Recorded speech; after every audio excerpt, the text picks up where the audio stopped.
As humans, we have communicated through the average telephone, also through the cell phone.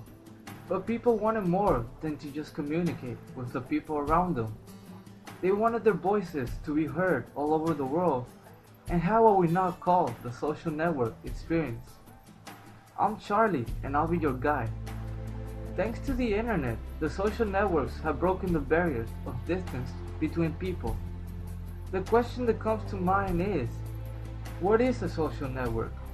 Well, it is a social infrastructure, in this case websites, that connects individuals to the World Wide Web.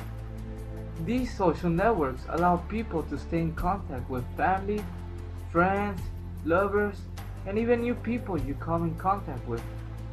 There are many social networks like Facebook, Twitter, and MySpace. These social networks, for example Facebook, allow the user to chat, hear music, watch videos, play games, comment on photos, and many other things. It is free, and one must sign on with your personal information to access them. Just make sure to properly protect your information because you can't trust everyone online. Once you have your access to your social network of preference, you can interact with anyone by first sending them a friend request. Of course, the person has to accept you.